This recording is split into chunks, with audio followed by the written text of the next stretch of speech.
Ya, buen día. Bueno, vamos a continuar con el tema de hoy, que es el bocio, que vamos a hablar en esta oportunidad.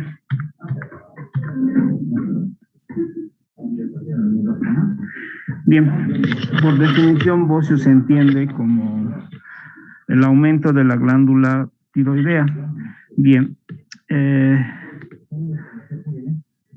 según la clasificación del bocio podemos tener varios parámetros. De acuerdo a su morfología, la podemos clasificar en difuso, nodular o multinodular. Se habla que es bocio difuso cuando el crecimiento es homogéneo, regular, simétrico. Y hablamos de nodular o multinodular cuando el crecimiento es asimétrico y con la presencia heterogénea y la presencia de varios nódulos o un solo nódulo. Según su estado funcional, es decir, según la repercusión clínica que tenga el bocio, se la puede clasificar en eutiroideo, donde no hay repercusión hormonal, hipotiroideo con disminución de T3-T4, hipertiroideo aumento de T3-T4. Y según la etiología, se la puede clasificar bocio producido por una alteración en la disponibilidad de yodo. ¿Qué quiere decir? Cuando hablamos de disponibilidad de yodo, estamos hablando cuando hay bocio secundario al déficit de aporte de yodo. Ustedes saben que el yodo que nosotros consumimos es a través de los alimentos que están presentes en la sal yodada, en la carne, en el pan, en algunas verduras. Entonces, cuando hay déficit de este aporte, puede llegar a producir el bocio. Y también tenemos otra etiología cuando hay un aclaramiento aumentado renal de yodo, es decir, eliminamos más yodo de lo que ingerimos. Tenemos otra etiología que es la ingesta de bociógenos. Ejemplos, alimentos como la mandioca, el aceite de girasol, fármacos como el propiltiuracilo, la colchicina. Es decir, estos insumos, fármacos o alimentos van a alterar los... ¿Se acuerdan que en la anterior clase les expliqué el metabolismo de las hormonas tiroideas? Son una serie de 6 pasos que a través del yodo van a conformar al paso final, que es la T3-T4. Entonces, estos medicamentos o insumos alimentarios van a alterar cualquiera de estos pasos bioquímicos que son necesarios para la formación de T3-T4 en la célula tiroidea. Tenemos autoinmunes, ejemplo, tiroiditis de Hashimoto, hipotiroidismo clásico y la enfermedad de Graves Basedov, hipertiroidismo. Inflamatorio, a nivel de la glándula de tiroides, una tiroiditis subaguda, una tiroiditis aguda de Kervain, ¿sí? Bien. Básicamente el bocio, la mayoría de los casos es endémico por déficit de yodo. Pueden ver las imágenes donde vemos varias personas con gran agrandamiento de la glándula tiroides. Principalmente el bocio se va a producir en zonas endémicas de déficit de yodo, principalmente en algunas regiones de Potosí, en Sucre, Chuquisaca y Tarija, ¿sí? Entiendo que varios de ustedes han debido ver personas con bocio, que ya con gran agrandamiento que se puede ver a distancia, ¿sí? ¿Cómo se produce el bocio? Acá tenemos el mecanismo fisiopatológico de la producción de bocio. Primeramente, a través de la disminución del aporte de yodo a nivel alimentario, se produce una disminución de T3-T4. Esto provoca como compensación la producción de TSH, y esta TSH es la que incrementa la hipertrofia de los folículos tiroideos, ¿sí? Entonces, el bocio básicamente se produce por un estímulo a través de la TSH, la tirotropina. Paralelamente también se liberan varios mediadores de crecimiento, como son el factor de crecimiento similar a la insulina, el factor de crecimiento epidérmico, que son también que van a coadyuvar a la hipertrofia de las células foliculares, dando como punto final el agrandamiento de la glándula tiroidea, es decir, la presencia de bocio. Clasificación. Bien, tenemos una clasificación que va de acuerdo al tamaño del bocio. Esta clasificación es la establecida por la OMS, donde la clasifica en un grado 0, donde no hay presencia de bocio, un grado 1 que se subdivide en A y B. El A es palpable pero no visible. 1B, palpable pero visible en cuello en extensión, ¿sí? Grado 2, palpable y visible en cuello en posición normal, y el grado 3, voluminoso, visible a distancia. Entonces nosotros tenemos que utilizar esta clasificación para determinar el grado de bocio que tiene. También a través de la palpación se ha establecido que nosotros podemos establecer los grados de acuerdo a darle la relación del tamaño del bocio con gramos. Pueden ver que tenemos al lado derecho una clasificación que va de acuerdo al peso del bocio, ¿sí? Está en gramos, pero nosotros lo podemos determinar o utilizar esta clasificación a través de la palpación. Lógicamente, necesitas tener un adiestramiento para palpar la tiroides. Entonces, cuando está en grado 1A, determinamos que pesa 20 gramos, ¿sí? Cuando está en un grado 1B, 20 a 30 gramos, grado 2, 30 a 60 gramos, y grado 3, de 60 hacia arriba. ¿Por qué es importante determinarlo también a través de gramos? Porque esto nos ayuda a la conducta. Se indica que un bocio mayor a 60 gramos es tratamiento quirúrgico. Por lo tanto, también nos coadyuva a tener un enfoque terapéutico a través de la palpación y estratificar en gramos los tipos de bocio y los grados de bocio. ¿Cuáles son las manifestaciones clínicas del bocio? Principalmente son asintomáticas, salvo aquellos bocios que son ya de gran tamaño, que van a comprimir estructuras vecinas. Ejemplo, si comprime el esófago, la sintomatología del bocio será una disfagia, ¿sí? Cuando comprime el nervio recurrente laringio, va a haber alteración en el tono de la voz, una disfonía. Va a haber consecuentemente el reflejo de la tos que se desencadena.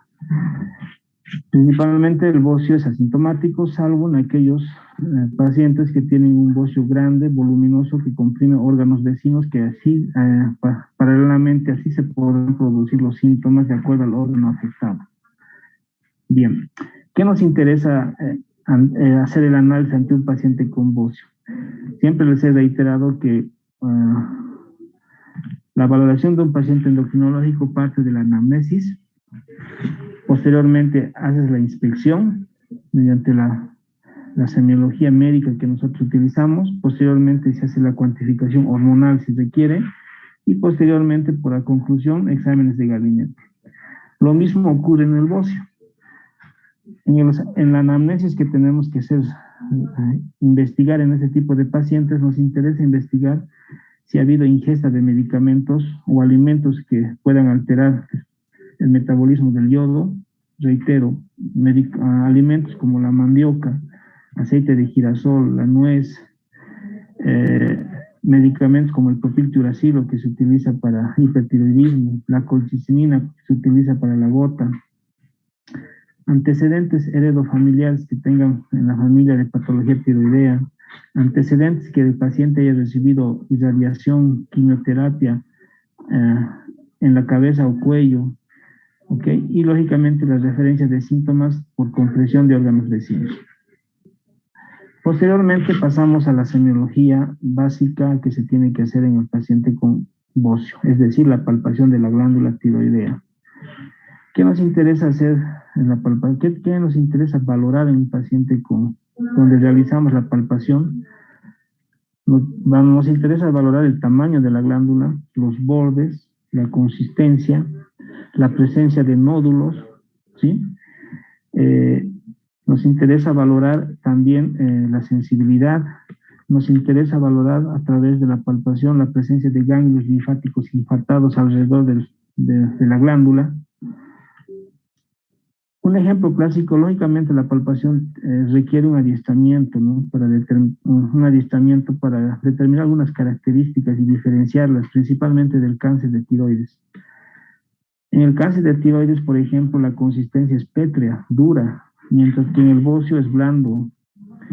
En el cáncer de tiroides, la glándula tiroidea está adherida a planos profundos, no es movible, mientras que el bocio es movible, ¿sí? Lógicamente necesitas practicar las maniobras de palpación que ya hemos mencionado anteriormente. la de Kervain, la de Crille y la de Laje, ¿sí? Pero también tenemos maniobras especiales, como son maniobras que nos ayudan a determinar si se trata de un bocio endotorácico, es decir, con repercusión de órganos vecinos hacia atrás, con compresión a órganos vecinos hacia atrás, tráquea, esófago, nervios recurrentes laríngeo. Tenemos el signo de Pemberton, donde pueden ver una persona, la imagen A, pueden ver que es un paciente que ya se evidencia un cuello corto y el agrandamiento de la glándula tiroides, es un grado 3 que se ve a distancia. En este mismo paciente, utilizando la maniobra de Pemberton y el signo determinado por hacemos elevar los brazos hacia arriba en forma vertical. Y al hacer esta maniobra va a haber una ingurgitación yugular, va a desencadenar la ingurgitación yugular. Esto nos demuestra que es un bocio endotorácico que está comprimiendo órganos vecinos hacia atrás, en la parte posterior. También tenemos el signo de Marañón, que es similar a la misma.